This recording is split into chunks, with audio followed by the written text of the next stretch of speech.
Corinthiens 5, 17. Pour qu'il y ait 2 Corinthiens 5, 17, vous devez accepter que la parole de Dieu vous change. Que la parole de Dieu apporte du nouveau dans votre vie. Alléluia. Amen. Il faut que la parole de Dieu vous change. Que la parole de Dieu touche votre esprit. Ne touche pas ci, ne touche pas ça. Oui, Dieu aime quoi? Tu as maintenant la crainte de Dieu, tu marches selon Dieu, et à ce moment-là, tu es transformé. Et tu vas voir, ton corps aussi va changer. Regarde quand quelqu'un vient te voir. Mon mère me parlait ce matin d'une sœur avec qui elle a parlé. La sœur était agitée, dans la colère. Elle lui a parlé de la parole de Dieu. Elle a conseillé. La personne a soufflé. Elle dit, maintenant j'ai la paix.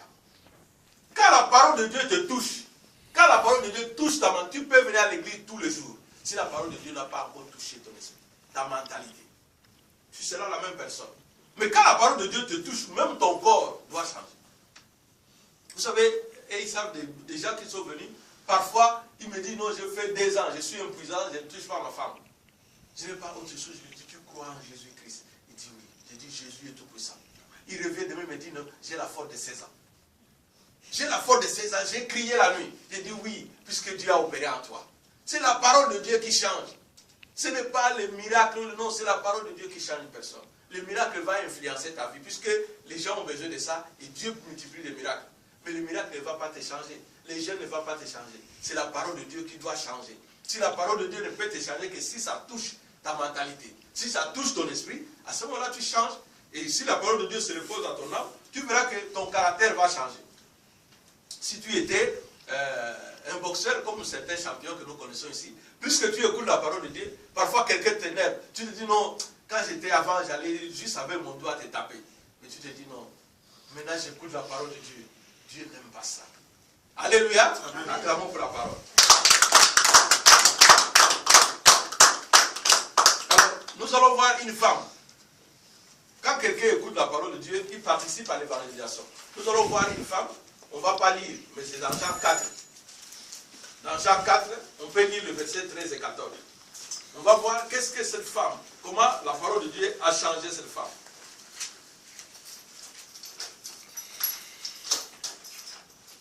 Fais de la parole de Dieu ton miroir. Tu verras que ta vie va changer. Réfère-toi à la parole de Dieu avant de sortir le matin.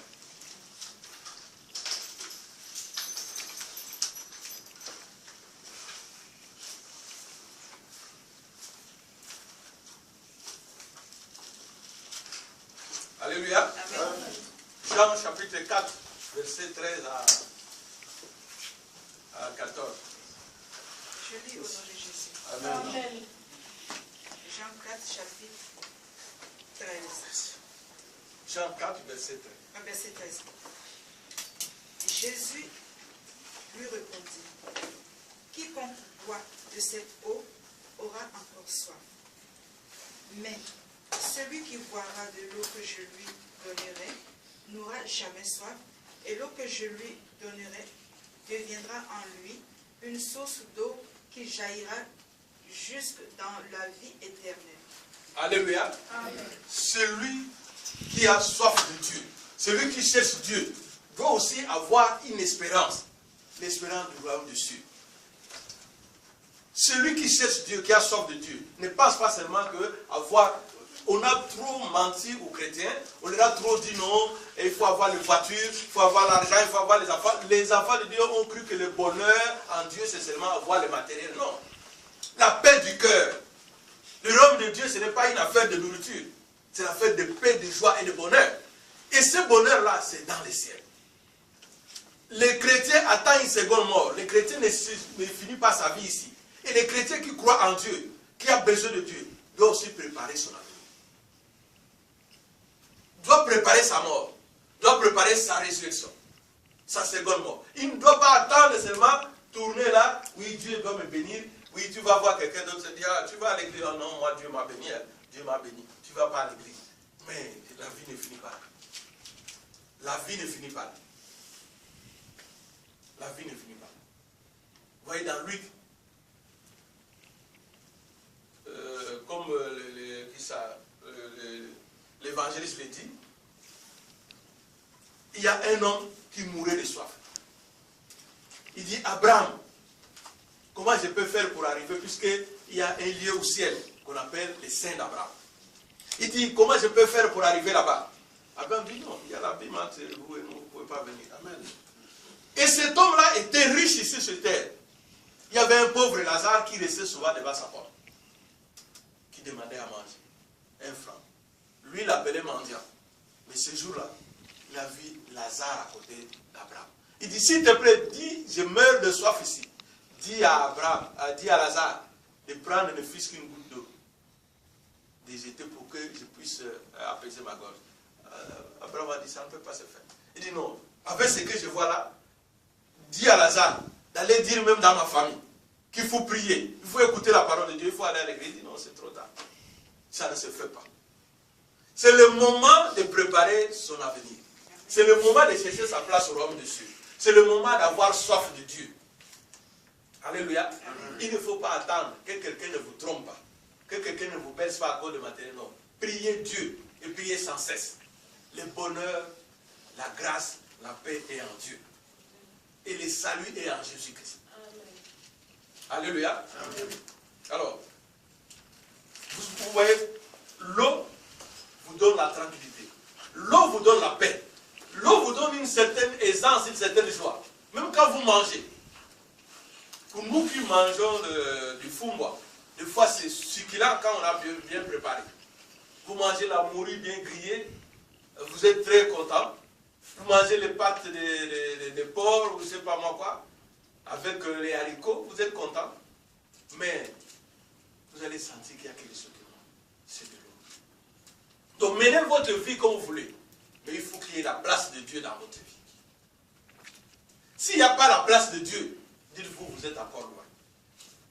Et si vous venez ici, c'est pour connaître la parole de Dieu. Et nous allons, par rapport à la prière qui s'est faite ce matin, par nos frères et sœurs, nous allons voir que Dieu, il sème dans la vie des gens. Jésus-Christ a dit tout à l'heure à la femme, celui qui boira de mon eau, il n'aura plus soif. Et puisque la femme a écouté la parole de Dieu, quelque chose a changé dans la vie de la femme. Jésus lui fait une prophétie.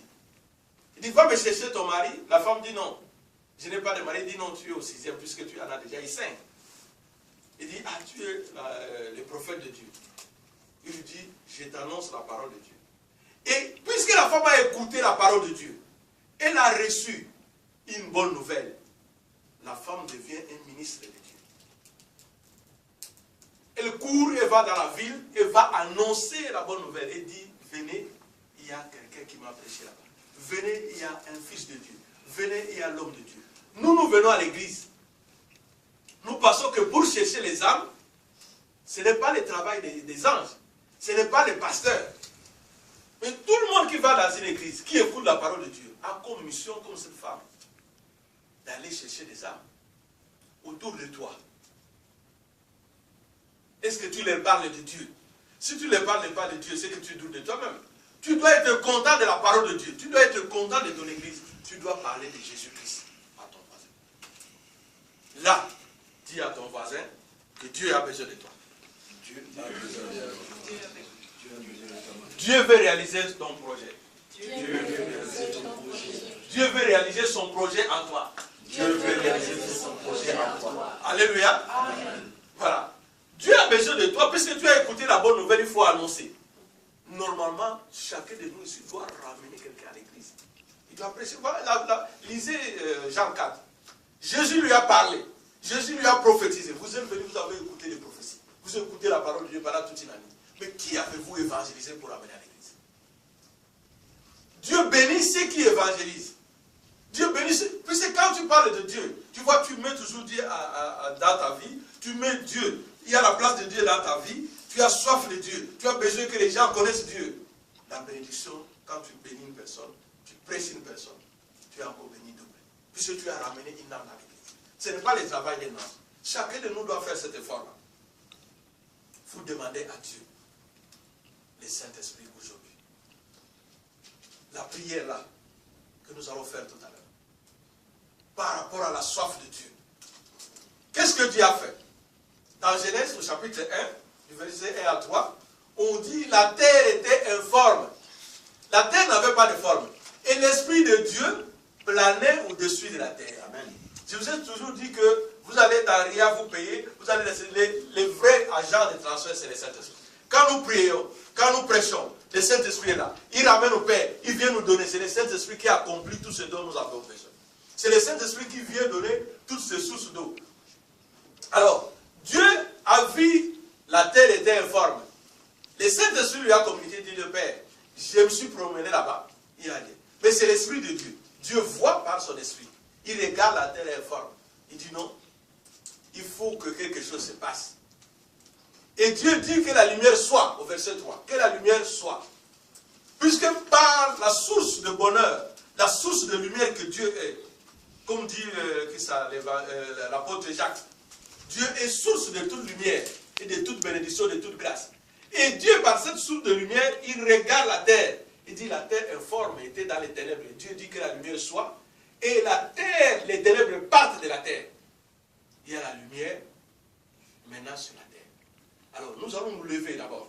Chacun de nous va prier. Si la terre, puisque les livres de Proverbes nous disent que la langue a le pouvoir de la vie et de la mort. Et tout se fait par la parole. Et Dieu a chassé les ténèbres par sa parole. Il a dit que la lumière soit. Et les ténèbres sont parties de la terre. Alors nous avons des zones de ténèbres dans nos vies. Nous avons des problèmes dans nos vies. Pour qu'il y ait vie sur la terre, c'est le Saint-Esprit qui est venu donner vie. C'est le Saint-Esprit qui est venu. Et la création a commencé. La création a commencé.